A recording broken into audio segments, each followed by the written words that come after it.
Hello, and a very warm welcome to another episode of Legendary Leaders. And I'm excited to have you with us here to literally breathe in and out with us. Let me throw out an assumption right at the start. Might you be racing through life every single day, trying to do justice to all of the roles that you are playing in your life? If not, well, lucky you. I'm delighted for you. And if so, then I can highly relate to that as well. And quite often, and for me, it stems from one of my coach supervisors who keeps reminding me of the art of breathing. And a while ago, she said to me, most people have unlearned to breathe properly. And I can totally relate to that. How often do we shallow breathe, and do we even ignore our breath that can help us so much? Sounds pretty straightforward, right? And yet it isn't. Because many of us are racing through life, thinking, fixing, doing, ticking off the to-do list.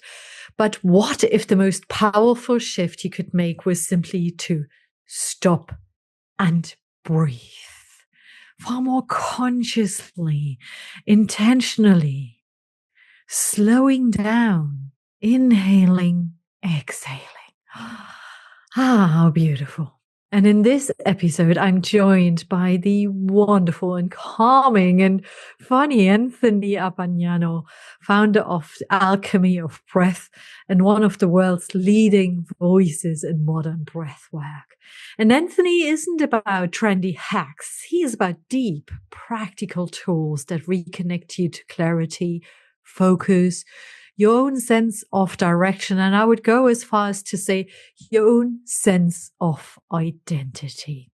And in today's episode, we talk about why breath is a leadership tool most people do overlook, how to build resilience without burning out, and what changes when you stop reacting and start responding from a place of calm, not chaos.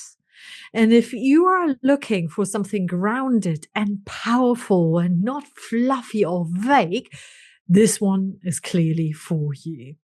So as always, here's a question for you to think about before you continue listening to the actual conversation. Where in your life are you holding your breath? And what would happen if you stopped? Where in your life are you holding your breath? And what would happen if you stopped? And I'll let you think about it in a moment, but a story came back into my memory. My sister, a couple of years ago, gave me a voucher for a beautiful Ayurvedic day with a wonderful lady in her studio. And she gave me a tummy massage. And that was just a few years after I gave birth. And she said to me, goodness me, the amount of times I noticed how often you held on to your breath and you literally stopped breathing regularly and consciously. And I didn't even notice. But since then, I paid more attention to my breathing and how often I would just hold on to it. And I stop, or I pause breathing. I don't stop it, but I pause breathing. And it feels beautiful when you let go. And you really start to focus on it and you get into this flow of breath. So I'm inviting you to do so as well. I can't wait to hear from you and to hear what resonated with you, what you took away from this conversation. And as always, it's about the small things that matter, not the big changes that you might make. So let me know what resonated with you. What did you take away? What are some of these small changes that you are committed to taking, to doing? Let me know. But for now, enjoy this conversation. Anthony, I am so excited to have you here today. And I was like a little girl running around the Christmas tree all weekend, thinking about this conversation and delving deeply into the topic around life, well-being, and breath work in particular. So welcome to you. Thank you. Thank you so much. I feel like I get to play. And so it kind of matches that little one kind of wandering around the Christmas tree. I kind of feel the same way myself. So I'm really happy to be with you. So we can both explore our inner child today. Yes. Who's yours? Well, mine is represented by a little puppy that's chewing on my toe right now. And he's a continual reminder that I do need to play more. But I have several. And that most of them are with me. Every once in a while, I discover another one that wants to be. So I welcome them. There was a great quote by Mr. Rogers, who was an American TV personality, and he used to have a children's show. And he said, "My inner child is still with me. Sometimes he's not so still." I think that was it. Yeah. Inner child is still with me. Sometimes he's not so still. Yeah. So same for me. For me, I also have my inner child around me quite often, who's also my outer child, not licking on my toes. Thank God for that. It's my little son. And he often reminds me of the importance of, connecting with your inner child that I have forgotten about frequently. And when my inner child comes out, I feel lighter, I feel happier, I feel present in this moment. And yet it takes me, even with my son, a little bit of time to get back into it and to reconnect. How is that for you? Has it ever been hard for you to reconnect with one of your inner children? If so, how do you do it? Oh, my goodness. Well, I mean, before I really understood what it meant, yeah, it was hard. It was hard. I think it was one of those midlife crises for me that brought it home, how valuable this work was. I think more than anything, the grave sadness of being separate is what impressed me. I've been living in Bali for like 14 years or so, and I just moved back to Europe, and I chose Ibiza for the first couple of years as a relatively soft landing. I was in the north of Ibiza in a very isolated place, and I remember listening to I was listening to John Bradshaw, he was, I think, brought up as or trained as a preacher, really quite evangelistic, and he has done some great writing and some great work on inner child work. And I remember we were so isolated and in this little cottage on top of a cliff, and always a strong wind. We were on the northeast corner of the island, and I started up gardening and pulling up weeds as I would listen to him speaking, with tears, just tears falling in the earth as I was considering the fact that I'd neglected my inner child for, nigh on 60 odd years. I hadn't really understood what it meant, or I hadn't brought him into my life. And of course, I had playful moments and I had joyful ones too. But what happened for me when I understood the seriousness of that was a relatively quick process, but one that was deeply healing, very challenging, deeply healing, and then led me to create a process that I call the bridge, which is to help other people reclaim their inner children. So it was exactly what I needed to learn in order to be able to somehow make good with it. And so you mentioned your inner child. That is not just about playfulness and fun, right? And you also mentioned Bali. We come back to the bridge in a moment as well. And the last time we spoke and the first time we spoke, we noticed that we have Bali in common with regards to the connection we had or have with the island. I even went to a place that you co-founded, which literally made me fall off my chair. I had to call my friend right away. Do you know what? Because she spent time with me there. But I landed in Bali after neglecting my inner child for a very long time, which I hadn't realized at that point in time. I was just exhausted, burnt out, still working in the corporate world. and driving myself into that space, trying to be worthy and to be acknowledged by others. And I ended up in the north of Bali, which whoever knows Bali, they know this is the place where you see less surfer tourists and the whole influencer scene. It's getting a little bit more at the moment as well. And I ended up in a resort that was all about wellness and well-being and recentering yourself. And I always say I ended up there because there was no plan for it. I just Googled, where can I go safely as a woman and practice yoga and mindfulness? And that's where I ended up. And that was the first out of 5 times that I visited this place. And I remember, and that's the connection to the inner child, crying a lot while I was there for weeks because I reconnected with this little girl. And it wasn't a fun and playful, here I am, let's enjoy ourselves. It was somebody who was deeply hurt and malnourished with regards to consideration and love and support. And I get goosebumps just talking about that because I really want to make that clear. The inner child can feel and be and look very different in very different situations in our lives.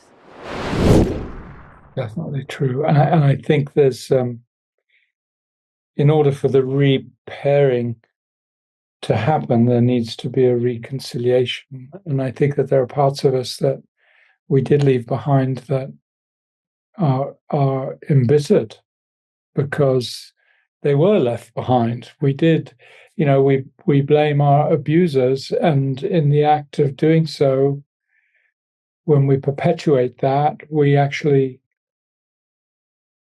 abdicate in a way, unconsciously give up our own ability to do something about it ourselves. So I often see that as an indication for inner child work when I feel my own sense of blame for the world, that there's something in me that it should be blaming me. It's something in me that I need to pay attention to, and also with, of course, other people. When I see that as one of the symptoms of a detached or a deposed or a disconnected inner child. And it's not an easy process because you need to win back the trust. Sometimes that, and when I have people visualize their inner child, they say, yeah, he's stuck in a corner looking the other way and doesn't want to talk to anybody. And so it's going to take some work to earn that trust back. And that is the big question. How to go about it. You mentioned the bridge process earlier on. So when you have the sense of, on the one hand, trying to blame the outer world, what's going on there, but then seeing that also as an insight to say, I need to look more inwardly here and see what's going on here inside of me. What does that look like for you specifically? And perhaps that can build the bridge to the actual bridge process. Well, I think and of course the breath is involved here too. What happened that wounded us as children almost always took our breath away. And that's tragic because when we lose our breath in a moment of impact, we're going to embed in the body. Our body will absorb the shock, and that will often show up as a chronic unease, which can become a chronic dis-ease. So there's something that happens in that moment of trauma that needs to be addressed. And sometimes I think we think of the trauma as the problem, but if we can do our inner child work in the right way, we can end up treating our trauma as our teacher, something very valuable in each trauma that we've experienced. And in fact, Mo Godat, who was one of the top couple of people in Google, did a research project on happiness, and he did a survey of 12,000 people who had trauma and said, what if I could erase your trauma? And over 98, I think it was like 99% of people said, no, I'll keep it. And the reason they'll keep it is because of all the learning and the growth and the friendships and the strength of relationships they created as a result of learning from the trauma.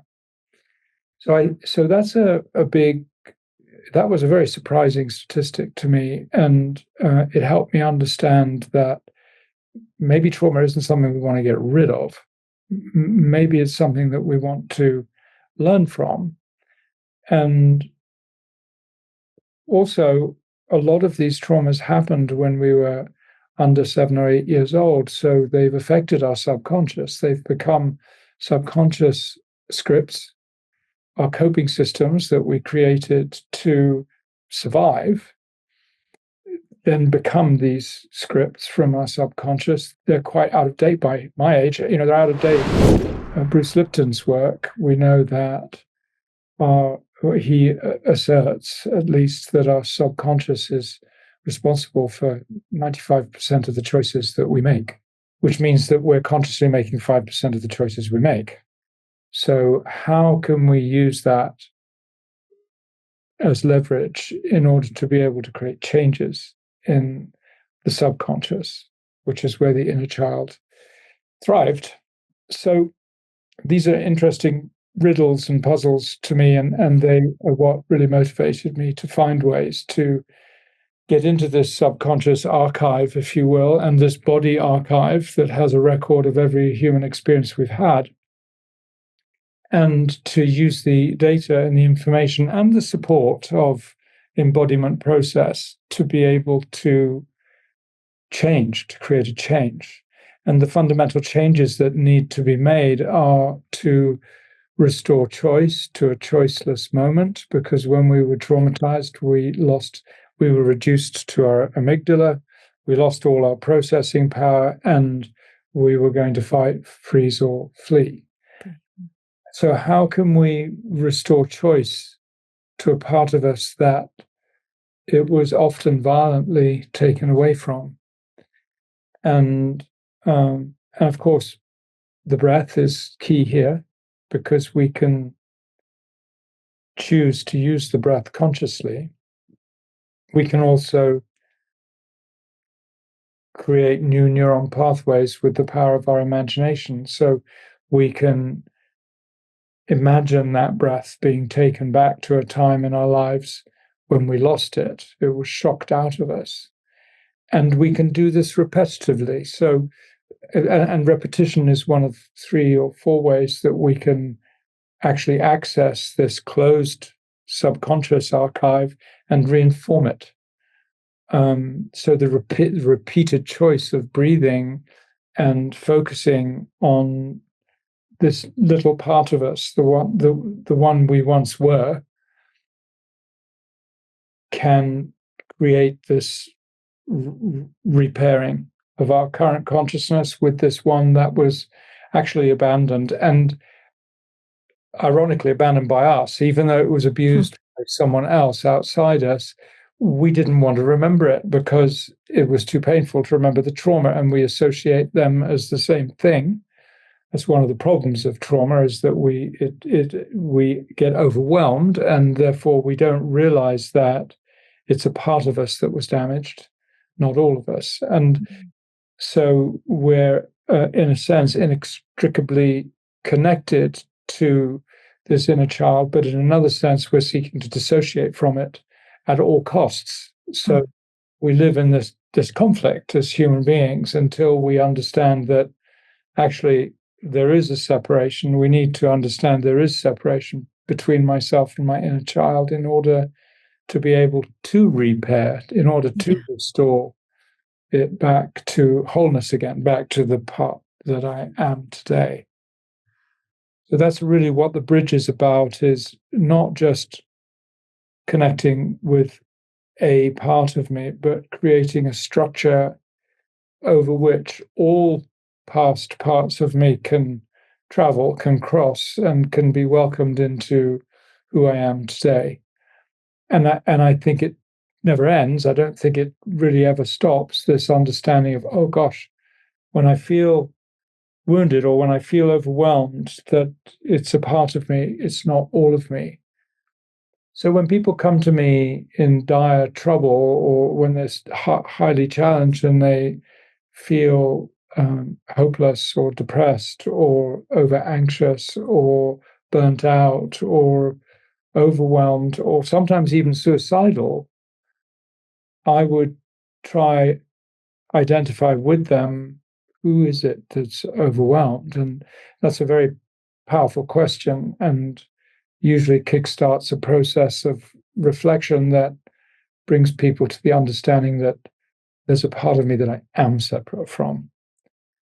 And it's not until I can accept there's a part of me that's broken off the whole that I can bring it back into wholeness again. If I insist it's all me, then I'm not able to create that repair. But if I can accept that there's separation, then I can put on my hero's cape and I can go in there and become the rescuer of my own being rather than needing it to happen from outside. And so when we get trapped in that victimhood, blaming our abuser, I think it's sad because we're actually reinforcing the fact that we cannot remedy the situation. We're actually going to stay in that victim place. But when we can reclaim our choices again, then we can really begin to create change. I love that. And at the same time, and I will be highly generalizing now, I see that blaming mode so frequently. It's politicians, that made those choices for me, and now I'm worse off. It's my neighbors who did something wrong. Instead of taking action and really understanding where do those emotions actually come from that cause the blame? What's going on inside of me? And I wonder how you perceive the world at the moment, given that you have also published a book called Outer Chaos, Inner Calm. Congratulations on it, by the way. How you perceive society as a whole currently with regards to the outward orientation or blame even versus the inward reflection and work. Yeah, thank you. I think it's more messy than it's ever been. And to make it exponentially becoming more messy yet again, we have so many more methods of communication, instant communication, than we used to have. So we know a lot more. We hear about it a lot more, and that amplifies its speed. It amplifies its velocity, and so there's a lot that's out of control. But I do believe also that no matter how complicated it gets, because it's getting more and more complex now, we have more wars than we've ever had. We have proxy wars, so people get other countries to fight on their behalf. We've had that for some time. We now have, AI, which can export. Also, we can create different arenas in which which these horrific acts can be made to happen. And so I believe the only way, and I think the good news is that once it doesn't matter how bad that outer world is, the simple possibility that still remains is for us to bring it into our own sphere, into our own laboratory, you might say, so we can really look at it and sniff at it and chop it up and feel it and touch it and understand what it may reflect in our own being. In other words, to use it as material to grow with and to keep giving the chance for this healing to occur inside us. So I don't think any of us are healers. I think we all have the option to live in a state of healing, and I don't think the healing ever ends. So I don't want to say there's a process that makes it all better, but there is a practice that can make it all better. And by virtue of bringing it into the realms of where we can actually do something and learn from it, that we become different. And as a result of that, we become more at peace in the storm. And that, to people who are in the storm, is perceived as an oasis or as an island in a stormy ocean. And so it becomes attractive.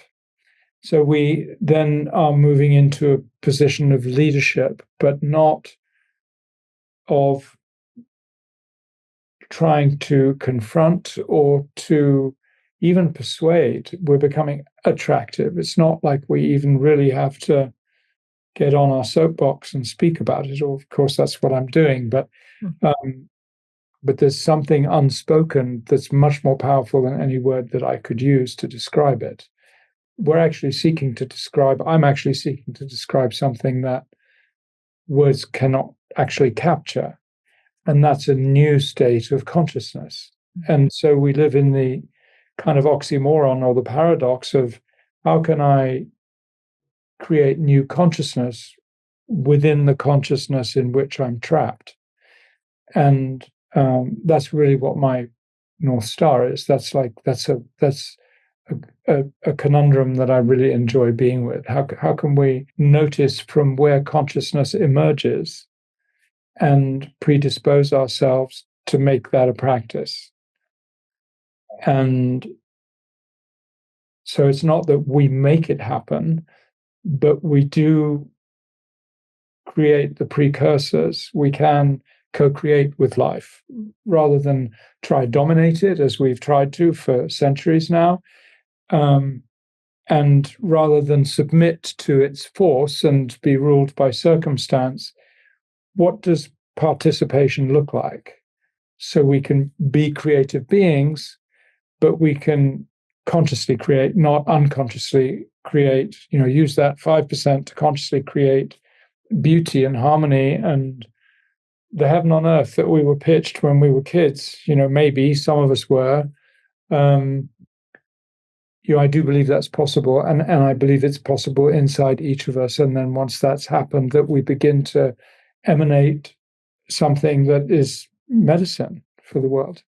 So it actually informs our loved ones. It informs, if I come home and my wife's all in a tiz because something happened to her and I stay calm and solid, that's exactly the support that she would need. It's exactly the support I need if I come home and she's centered and calm and I'm in a tizwaz. It's how we medicate each other. It's how we really support each other in helpful ways. It's not that she has to figure it out for me, but just that loving, calm, centered nature is. It reminds me that there are other choices to the ones that my motor mind, my monkey mind, is making up for me. So it causes me to pause and reflect. And I this has been coming up for me this last couple of weeks. The word reactive. If you write that one out, reactive, and then you write underneath it creative, well, all you've got to do is take out that C and move it from reactive and move it to the beginning of the word, and all of a sudden you've become creative. And so I see them very much as opposites. And what is it that we need to do in this laboratory to actually pick up and move that C and then become the co-creators of our experience with life? On the one hand, I just want to sit with what you just shared and said. And on the other hand, it brought up stories, questions too.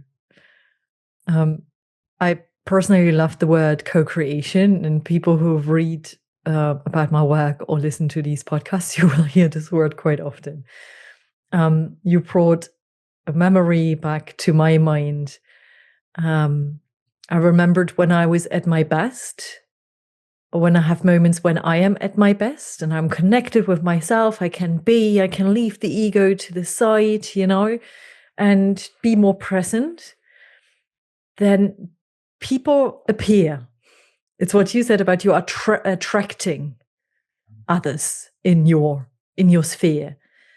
And people appear and people want to be surrounded by positive or calm energy. It doesn't have to be positive, this calmer energy in the storm. And everything seems to be falling into place. It feels really wonderful.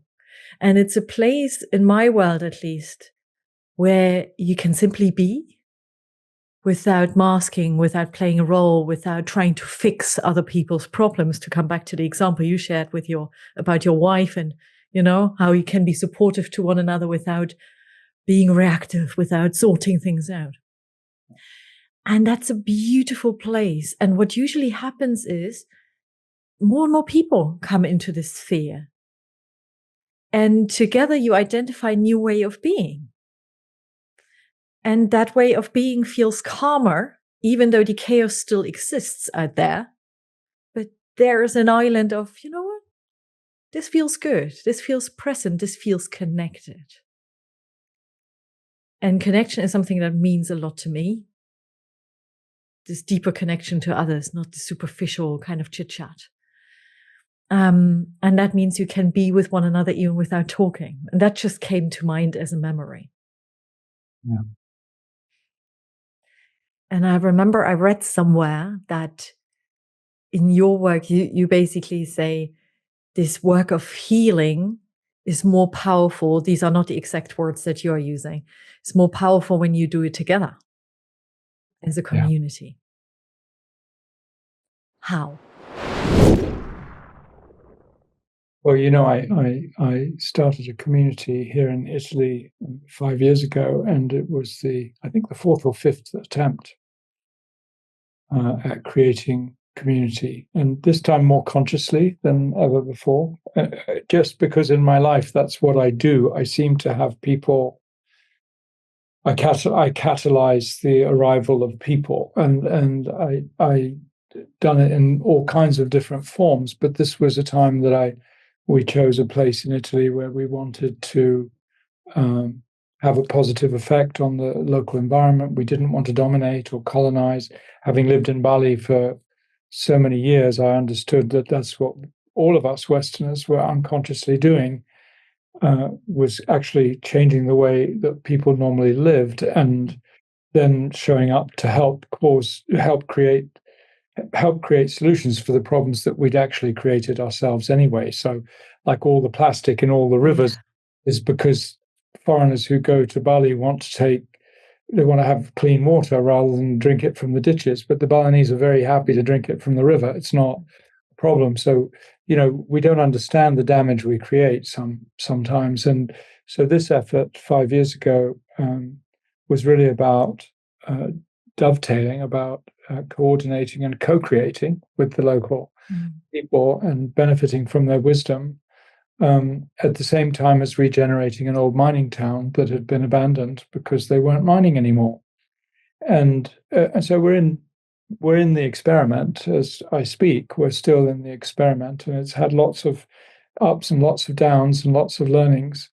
But and one way I used to refer to it was as a hall of mirrors. When you go to the fairground and the hall of mirrors, everyone is shaped differently, and you see yourself in all different kinds of forms and goofy ways. And but this was quite a dramatic hall of mirrors because everybody is reflecting everybody else and reacting. And when you have a number of people together, it's like being stuck in an elevator or on a desert island. You begin to see the cracks and the flaws, and the ways that we try cover up the gaps in our authenticity as human beings, which usually involves grandiosity or domination or control or those types of things. So it's definitely been a journey, including the shadow. It hasn't been a shadow-free experience, and I think we've all got to see things in ourselves that needed work, myself included. And I also think that we're all in life. It's easy for me to talk about these things. To walk them is another thing. That's where the work is. I'm blessed that I'm gifted with understanding how these things work and with the ability to articulate the importance of them for us as human beings. But I'm still a student of how to make them work. It's not that I can't dictate. I'm not a dictator of this. I'm a student, and so it's the same principle in community. that I spoke of in terms of the outer chaos. The chaos is still there. Leo Buscaglia wrote a book on love, I believe, and it was just also a study. He said that the 4 stages of coming into community are: one is abundant joy, because we've got the energy to make this commitment and we're all going to make this magical. The next stage is chaos, because everybody's got their own interests and everybody wants to take 51% and give 49%. And how's that going to work? Because we've, like John F. Kennedy said, it's not what my country can do for me, but what can I do for my country? We need that as a spirit in community. That means that we give more than we seek. And so there's that chaotic stage. And then the next stage is one of positioning and maneuvering and politicking and moving into dominant roles. And I've noticed in my experience, it's also one of fragmentation, where not everybody is interested in the same thing. And so when they break off into certain little interest groups, one could well say, oh, it's failing. But actually, I was fortunate enough to know that this needed to happen. So we've got people in our community here in Italy that actually disagree with me. They don't think that what I see and articulate is true. They have a different point of view. And that's also a part of community. And that needs to be a part of it, because we're an organism, and that's got bits that are in pain and bits that are resolved, and wounds and healings, and everything is going on. So it's not that we can claim that creating community is ever a success or a failure. Really, it's just what it is. But what I do notice, and I think this is really the fundamental part of it, is that when we're in community, everything gets amplified. I refer to Asha, which is our retreat center, which is really the center of the life force of the community, because it's what brings people through all the time. I call it a cauldron, a crucible, and an altar. It seems to be all 3 things. It's a place where there's a lot of transformation happening, a relentless transformation on the actual land itself. And that means putting things in the crucible, and the alchemy of changing it from lead to gold, changing the human psyche or the human heart from lead to gold, burning off the lead. And it's also a cauldron. It's like a witchy place that is steaming and bubbling, and all kinds of brews are being created.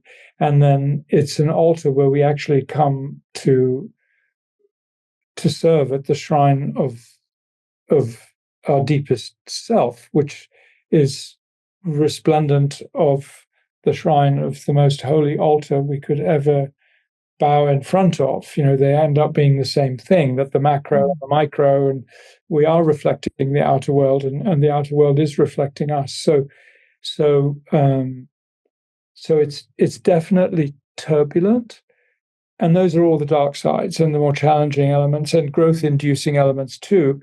But there's also a sense of love and a sense of care for fellow humans, and the sense of it's safe to take the risk to be vulnerable because I know other people are doing the same thing. And so it works. It works in some magical way. It really, what we do counts. And so, yeah, there it is. Communities, same thing, outer chaos, inner calm. It's no different.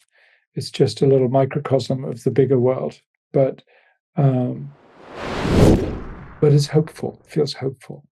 Yeah. If you'd asked me in any other moment, I may have come out with a very different answer. But, You've just described so beautifully this concept of viral change. I know this isn't the best term, but I often imagine these smaller islands of change. Yeah. And change could be being more present with one another, opening up, being vulnerable, feeling the pain that someone may be going through as well, and the different healing stages. But letting go of the musts and the shoulds and the negative side of ego and all of this lovely stuff that gets in the way of being more servant to others. And, you know, I think therefore the work you are doing in your communities is indeed powerful. You're creating, from my outer perspective, different pockets of people, of communities, who then can pass on their way of being, their newly discovered or reconnected way of being. And you do that in so many different ways. And then you have all of your facilitators that you have trained, 10,000s, I have read. Oh, probably coming close to 2,000. Okay, but just still a lot. It's it's huge, and we've got them in like 70 different countries or something. So the ethics, the ethical standards of Alchemy as a training institution, they're not the ethics of a training institution. They're ethics for life, and so that is being thankfully propagated by these people who are called breathwork facilitators, which is an odd term, but actually they're shining lights, and they're leaders, and they are helping people. They're really facilitating life. You know, the way we breathe is the way we live. So, not just because of that, but because they're helping people look at life in a different way, and much aligned with the book itself. That's really what they're taking out there in physical form. So I love to think of the math of like, okay, well, we're probably going to hit 2,000 this November. I think we're about 1,900 right now, and wow, if 2,000 people are getting 10 people or 20 people a week to breathe, my goodness, think of, you know, we're up to 100,000 people a week that are being informed by the power of the breath, which we haven't really spoken about, but that is the altar that I kneel in front of, is the power of the breath, and how much it helps us with these concepts of radical change or viral change or quantum change. It's what makes it possible, and it's what makes it immeasurable in terms of its gain. It's so huge and so instant. So it is thrilling. It's like, we are talking about the breath more now. A couple of years back, I went through, you called it early on a midlife crisis. I called it an identity crisis. And I really struggled, and I just couldn't put my finger on it. Why? What was going on? And I have this beautiful coach supervisor / psychotherapist that has been supporting me for years now. And she is very much connected to the embodied work. And every time we start our conversation, we breathe together. And when I was in the center of my crisis, I wasn't able, or at least felt I wasn't able to properly breathe. Yeah. And I remember when she said to me, we unlearned how to breathe properly. Now, Western society has a lot of shallow breathing happening. And once over many, many sessions, we got back into deep, focused, present breathing. I noticed how my whole way of being was able to shift again, how it was thinking differently. So you may want to say that it's a very simple act that we do every single day. And yet it isn't so simple necessarily, and has such a huge contribution to healing. Why is breathing so powerful, apart from it keeping us alive, obviously? Well, first of all, I want to notice how I want to recognize and acknowledge your sense of calm, because you present as someone who is very connected to her breath, and you're encouraging. I can feel even in me the encouragement to just slow down and be at peace with this moment. So that's a choice. You've been through these sessions and you've made choices that have brought you to this state of being. But actually, we live in, the world lives in an almost perpetual state of panic. I'm late. Oh God, I didn't do this. I didn't finish my list. It's like this sort of belly crunching moment that we live in that has become so long term now since the Industrial Revolution that it's actually become normal. So our cortisol and our epinephrine and our adrenaline levels are like on the scale of 1 to 100. Their baseline is sort of like 75, and then we get peaks every once in a while. But in order for us to notice more efficiently this level, actually the baseline is what needs to drop. We're agitated, but the only way we're going to do it is by putting practices into place when we're not. So a question I get asked a lot of is, how should I breathe when I'm anxious? And I answer by paying attention to how you breathe when you're not anxious, because that's the breath you want to use when you are anxious. So, don't expect that when you're feeling anxiety or a panic attack or tension, don't expect that you can reach into your toolbox and find the right breath, because you'll be scrambling for things in there because you're anxious, and your mind will tell you, I haven't got time to breathe. It's just ridiculous to get up. It's like you're upset and you're stressed and someone comes up and says to you, just relax. It's like you punch them on the nose. It's the least thing you're likely going to want to do. So we need to put these practices into place in the absence of the condition we're trying to heal.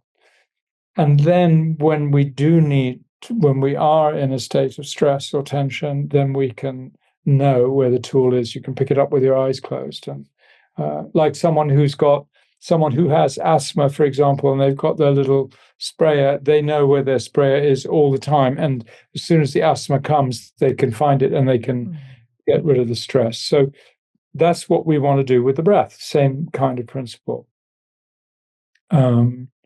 And I think the other thing that we need to recognize is there is a gradient in this. There are times when we feel most calm, and there are times when we feel most stressed. And we need to understand on this graph, as we get into more of a stress situation, we have less choice. There's less room. If this was the ceiling, this is how much room we've got left for choice. When we're calm, we've got loads until the ceiling. We've got loads of space to make choices. But once we get to where the tension level rises, we lose our choice.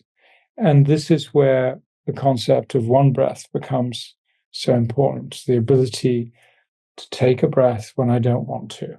That is our human right. And it's one that we forsake and forego almost all the time. That we can actually stop and take that one breath, like your counselor told me, advised you to do. Let's just start by taking a few breaths together. Changes everything. Yeah. And I found in the boardroom, I think I might have told you last time we spoke, I was in a very tricky situation with the board of our restaurant in Bali when I lived there. And there was one person who was not in harmony. There were 8 of us at the time. It was a shareholders meeting.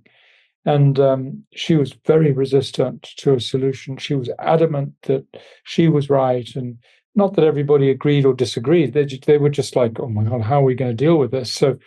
So when we opened the meeting, I said, can we start just by taking 10 breaths? And so everybody did, but her. She absolutely was not going to accept that 10 breaths was what we were going to do. And so she sort of like fidgeted and grumped and gave expressions of resistance and grumbly hatefulness. And then we started the meeting. And actually what happened was that she was treated with such care by everybody else, even the people who disagreed with her position, that she transformed into being humbly grateful instead of grumbly hateful. And the result of the shareholders meeting was harmonious. Like it was actually like it was unspoken, but what was being communicated is we all want to be on board with you.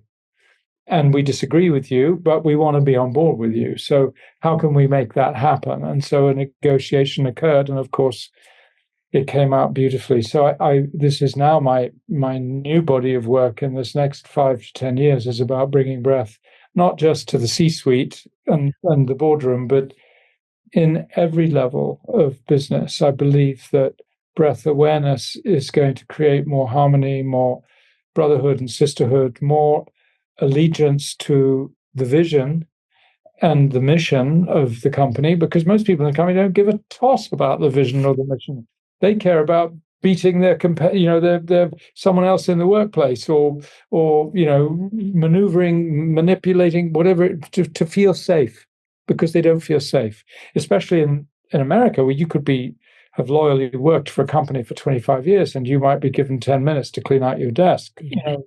We need to cultivate more of this sense of calm in the workspace, and then we can really begin to see some more quantum changes occurring, more care and conviction and allegiance. And more choices. When you just highlighted that graph that you described, the stress graph, the initial question was that came up for me was, is it true that you don't have as many choices anymore at this high point of stress? And then I gave myself my own answer with regards to, well, you may not see those choices because you're almost like in panic mode.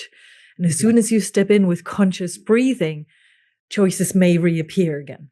Exactly. Yeah. And literally, this is physiological. This is neurological. What's happening when you are under trauma is that you are moving more towards the fight, flight, freeze response. So you're really exporting your processing power from your frontal lobe back to your amygdala, which is all about survival and not about thriving or anything positive. It's fight, flight, or freeze. So that's what remains when you get to the top of that graph. Those are your three choices. As Bessel van der Kolk said in his book, Your Body Keeps the Score, we self-lobotomize. We have a lobotomy of the prefrontal cortex, and we're left without choice, just those three. And interesting enough, a friend of mine who was a psychotherapist went to Lampedusa, which is an island off the south of Italy, which is where a lot of refugees were coming from Syria when the refugee crisis, which is still happening, but when it was publicized most. And her practice, when people got off the boat, because there'd be dead bodies on the boat, there'd be, people in all sorts of conditions. Her practice was to welcome people on land and to take their hand and say, congratulations, you just made some extraordinary choices to get here, and you've had enormous courage to make it. And it gives me goosebumps. What happened was that the people that she welcomed were the people that integrated the quickest. And the reason is because they were acknowledged, first of all, and they were acknowledged for making choices, which is even more powerful. So one of the most important things I emphasize in the book is that there are 3 or 4 stages. We meet a challenge, we prevail against the challenge, we need to acknowledge that's what we've done, and then we need to celebrate that we've done it. Because if we don't acknowledge and if we don't celebrate, we're like a newly born Bambi deer on ice. We're just scrambling and slipping and falling and slipping and falling. Mm-hmm. And that then becomes our consciousness. Our awareness becomes one of continually failing acknowledgement. My God, we deserve it. I mean, when I take someone into a therapy session, I look at them and I say, I just, what you're doing, apart from the fact you're trusting me, is, and such an honor for me, but you've made choices that you want to do something. So let's not just take a few breaths. Let's just take a few breaths into you acknowledging yourself for having taken this risk, because it's scary when you go to a therapy session. All the monsters come up and say, oh, no, I don't need it. And I don't, and then all the other ones come up and say, oh, yes, you do, because you're a disaster. And all of the voices are there, but you've actually made it to sit here in front of me. You've done half the work already just by being here. So, there's more hope than we think in this mess that's out there, no matter where it may be in the corporate world or our spiritual life or in the prison system or in the hospital or medical world. There's a lot more hope than we give ourselves credit for. And I think we really need to remind ourselves that underneath, down at the bottom of the bottom of the bottom of our hearts, we all want to do well. We all want to help humanity, and we all want to thrive. And we just need to notice that in some ways we already are. Yeah. You just gave me goosebumps with this refugee story. That is really, really powerful. And I think I see that in society in small pockets, but I see it when people who are even, at the other end of the spectrum of your beliefs and your worldview, if you still acknowledge their views, like the board meeting you've described, and you show care, you show genuine interest, how much can settle in this moment, and you put yourself on a completely different level of having a conversation, at least creating more understanding. It doesn't take too much, does it?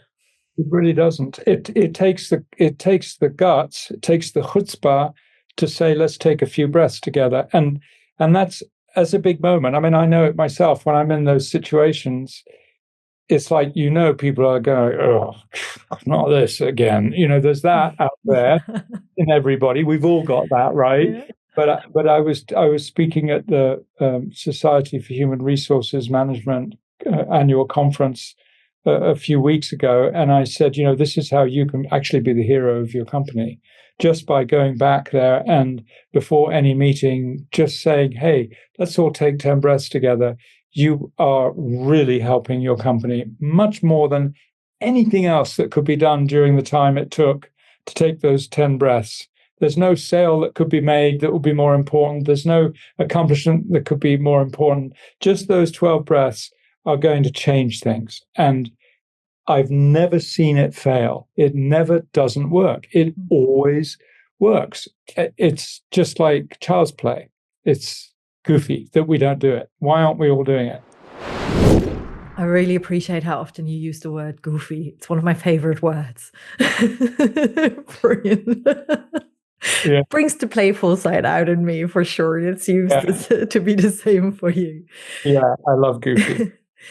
It is powerful. And from a human/leadership perspective, I kind of have my own answers to it, but I would love to hear your insights with regards to the impact of breath on different aspects of business, for example, from decision making to other aspects. Conflict you mentioned already. What do you see shift in those moments?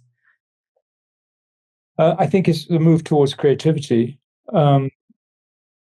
is inevitable. That.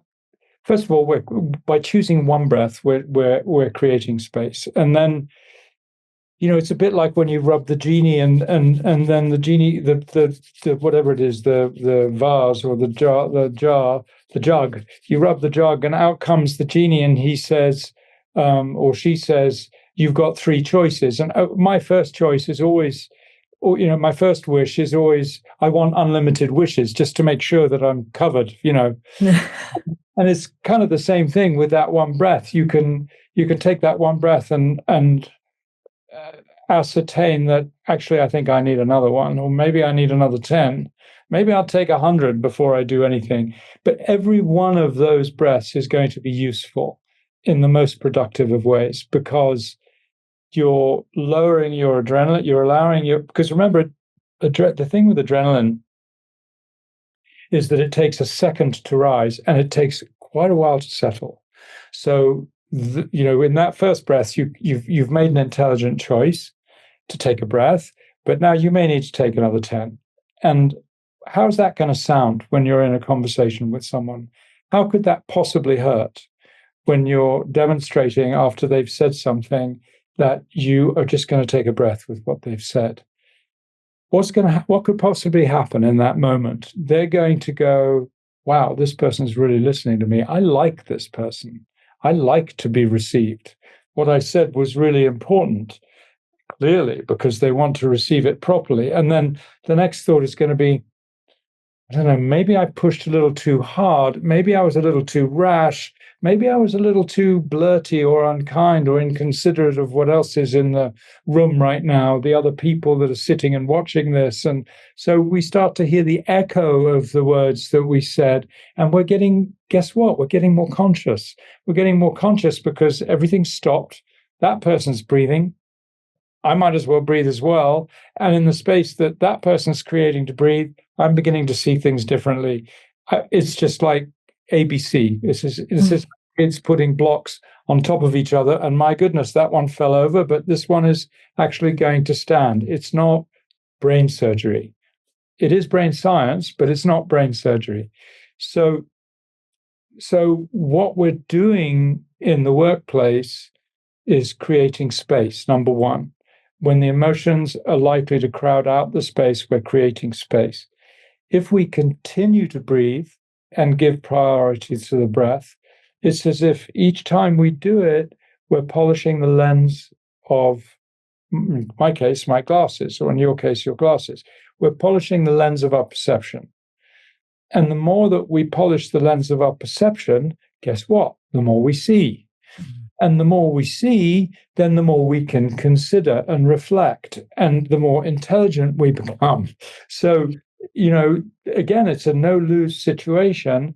But what's interesting about the breath, and this is where it now enters the realms still of the physical and the scientific, but also begins to include the supernatural, is that when we breathe a connected breath, we actually slow down the frontal lobe and the thought mechanisms that we normally rely upon. When I teach people to breathe with alchemy, I'm teaching them to sense their body as well. And we know that from polyvagal theory that 1/5 of the messages are going from the brain to the body. 4/5 of the messages are going the other way. Our body has enormous intelligence that we normally isolate ourselves from. We're quite heavily invested in taking a pill when we have a headache instead of drinking a few glasses of water, which is incidentally 95% of the cause of headaches is the lack of water. So we'll take the aspirin, but we won't take the right remedy. So what we're doing here is we're creating space for something else to occur. When we stop thinking the way we normally do, we're creating space for something else to come into awareness. That's why I say each breath is polishing our lens of noticing. Now, if you extend this, take this a little further, if you breathe a conscious connected breath for a minute or 2 minutes or 3 minutes, you'll stop breathing and you'll feel different. Your head might be feeling a bit dizzy. You'll feel a bit disorientated. Something is happening here. And that's not just that we're slowing down this brain. We're also opening to the supernatural quality of the breath. And so someone who's inspired, we know that to be someone who's creatively inspired, or someone who's enthusiastically inspired, or someone who's inspired by a positive emotion. All well and good. We understand that to be inspired is a good thing. When we breathe in, we're inspiring. So let's connect these two and understand that we're building something positive when we breathe in a connected way. This goes even further into what I'll call the spiritual realms, is that the word inspire means to bring in spirit.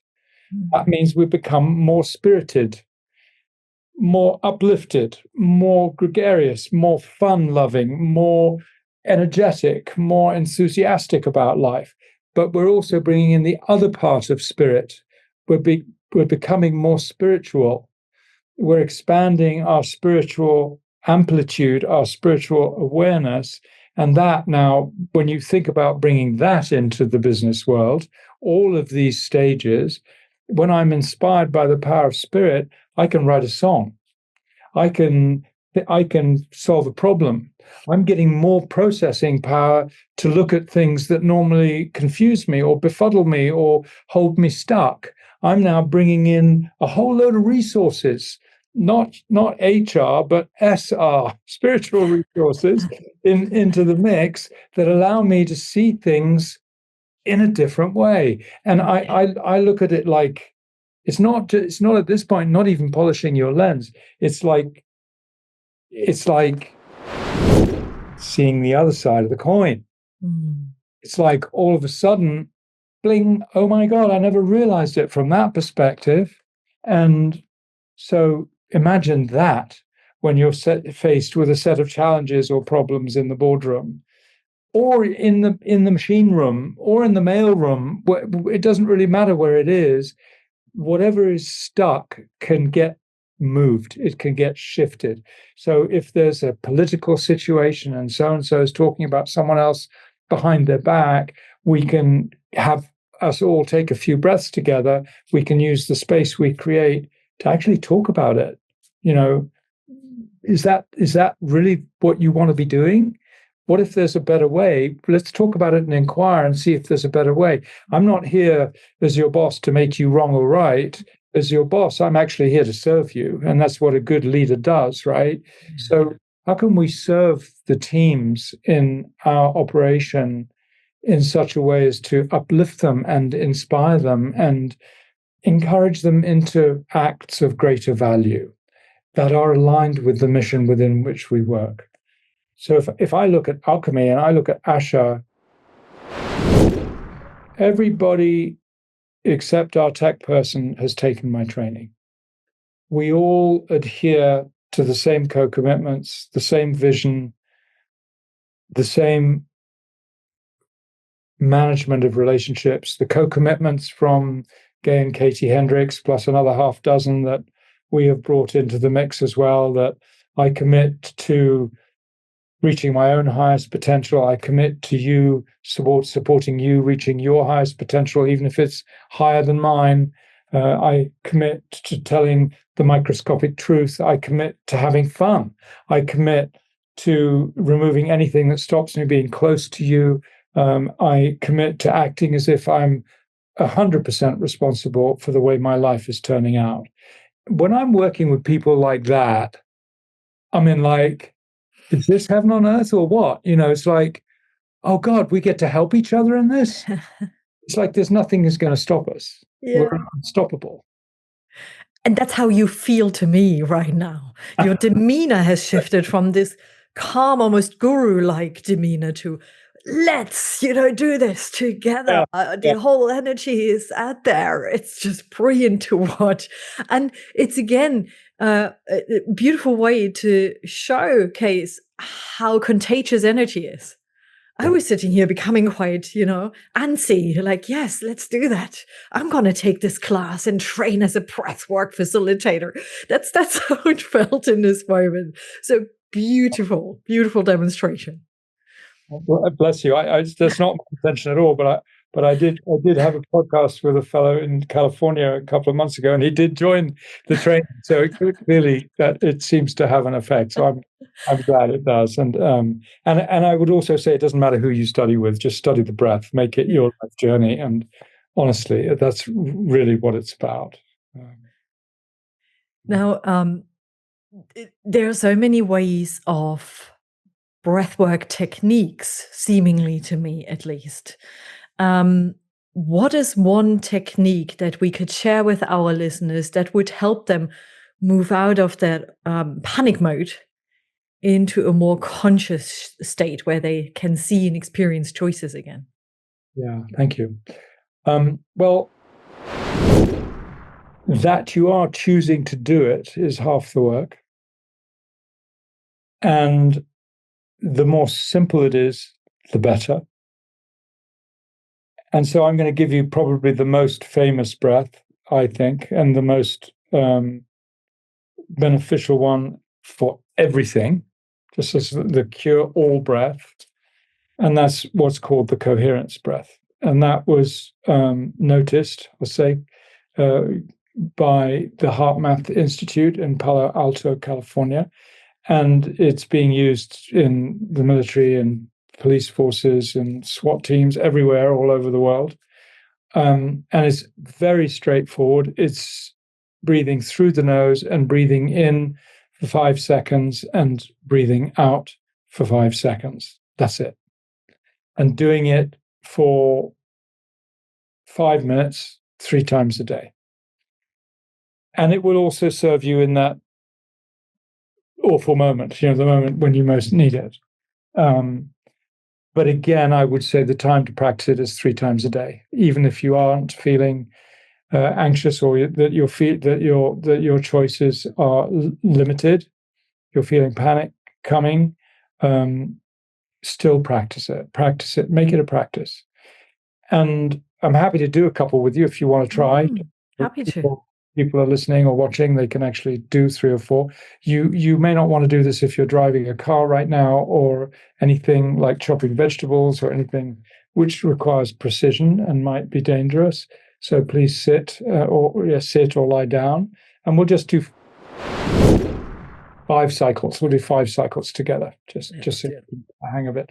And what you'll notice is, at first, you won't time your breath right. You'll run out too early. You'll have too much left. Don't worry about it. This is just the first time.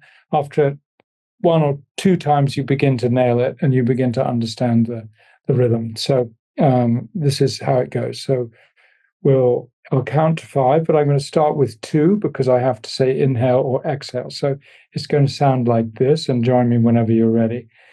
Inhale, 2, 3, 4, 5. Exhale, 2, 3, 4, 5.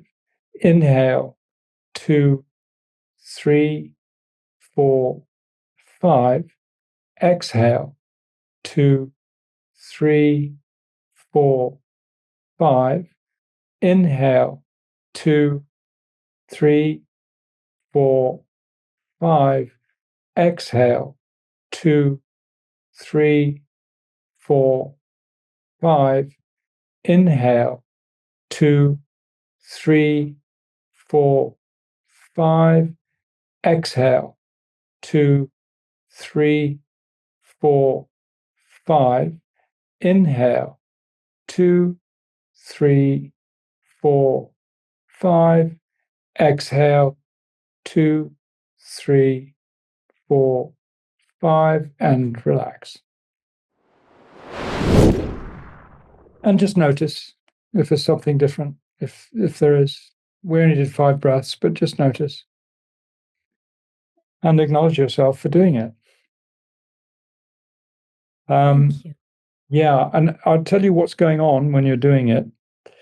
You're, first of all, beginning to regulate your nervous system. And it's now, just after 5 breaths, just beginning to understand what's going on. So that's why it takes 5. That's why you should practice 5 minutes. You're also improving your heart rate variability. And what that means is that you are increasing your abilities, your heart's ability to change its frequency of heartbeats given any external situation. And that's good. That means elasticity. It means it's good for your heart. It's good for your whole cardiovascular system. And also what you're doing is you're putting a positive habit in place. So what you'll find is that after maybe 2 or 3 days, you'll begin to, whenever you feel anything that would dislodge you, you'll go back to that. It'll become your go-to breath. If you keep it up for 2 or 3 weeks and make it your practice, it'll actually become your come from breath. You'll just start living with that breath, and then realizing once in a while, oh, I'm not doing it, I'll come back to it.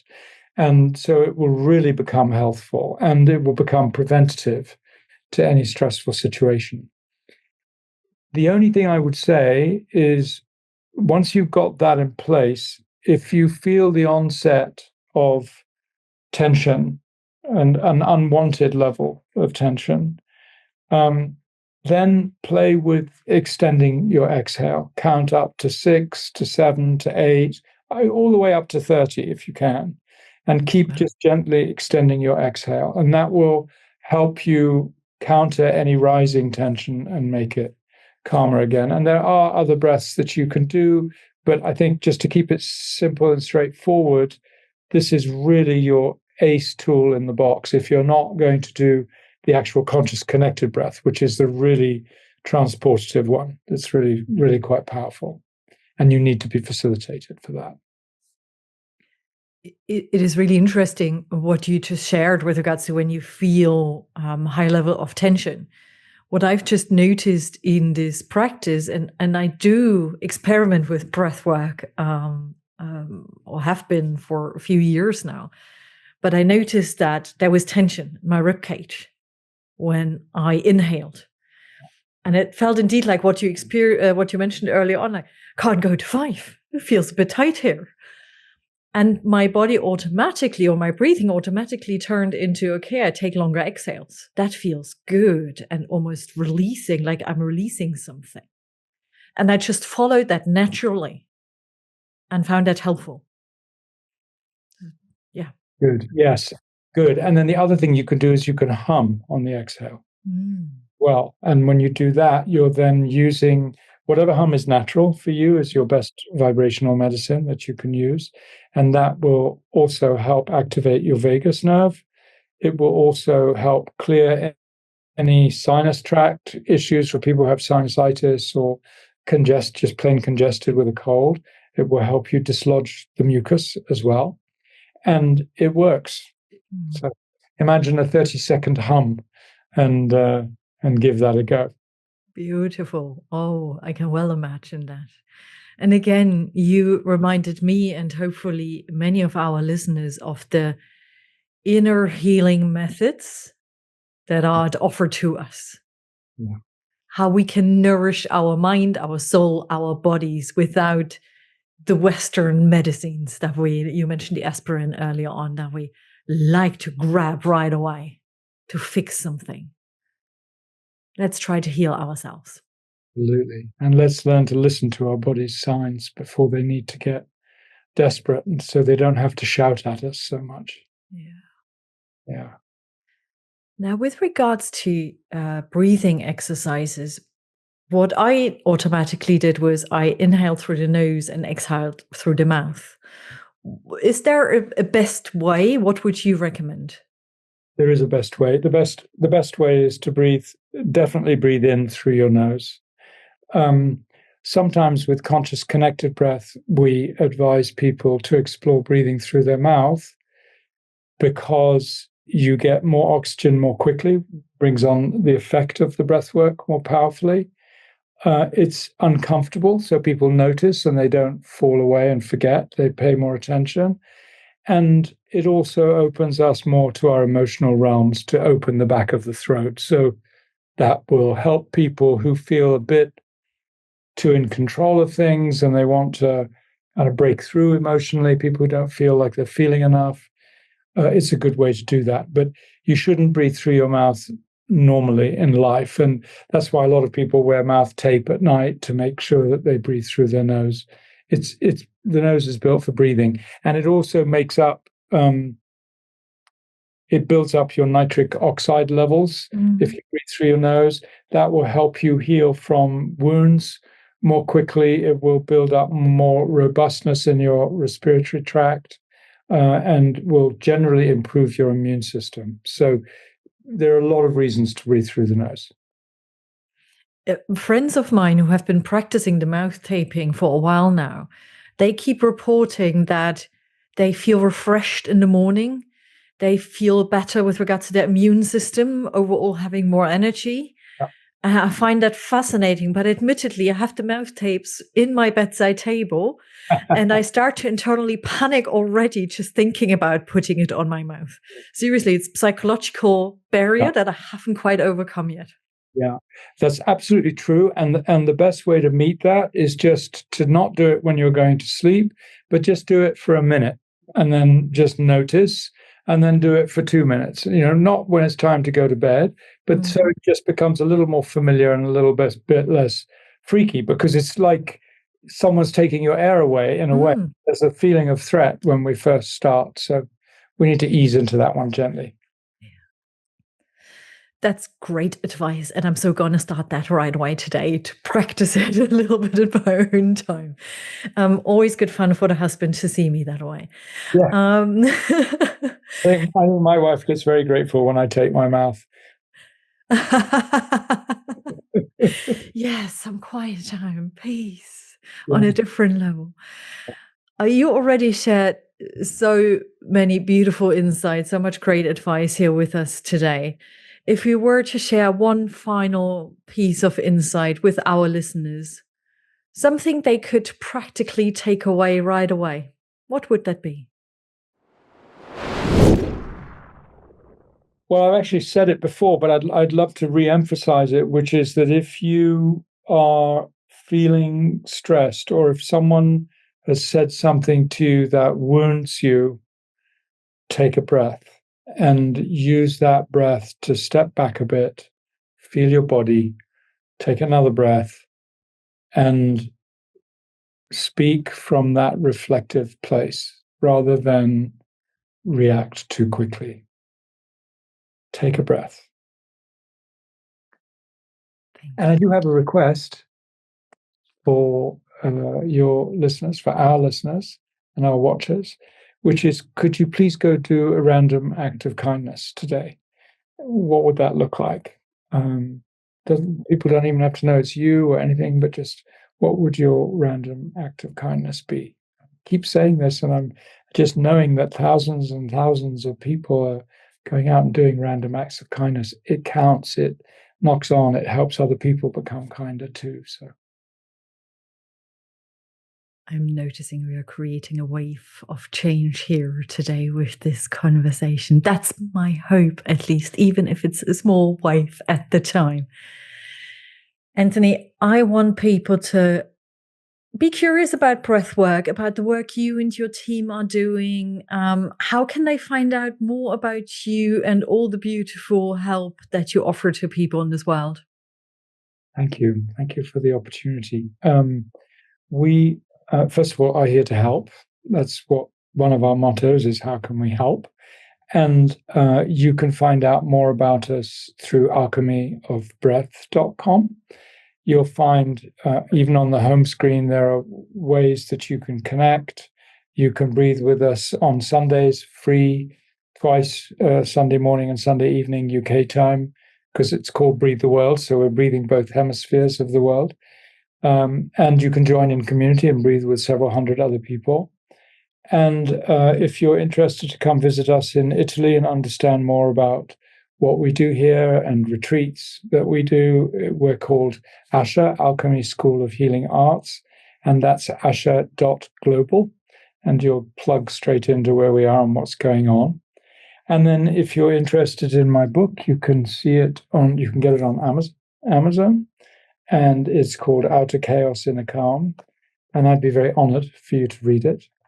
You'll find that there's a QR code in there that in the introduction that invites you to join the book club of other people that are reading the book too, because we are doing this in community, so we can help each other along and share our wins and our struggles too. So I would love for you to join us in this journey. And there we have this red thread again, the sense of community and taking other people with you. Beautiful. Thank you so, so much for being you, for all the work you're doing, for your gentleness and openness. There's so much more I would love for you to share with our listeners, but we have come to the end of this conversation, and I know you need to take a little bit of breathing space for yourself too. So thank you, Anthony. Thank you, dear Kathleen. It's been really an honor and a joy to share space and time and breath with you. Thank you. And for everybody listening, watching us, think about your random, even smallest act of kindness, as Anthony invited us to do. And also, help us understand and share with us, when did taking a conscious breath of fresh air support you, help you, make you feel better, and therefore others as well? Because consciously breathing is also an act of leadership. Yeah, and it starts with you. So let us know. We'd love to hear from you. Wishing you all well. Be healthy, stay healthy, be good to one another, and speak to you again very, very soon. Bye-bye.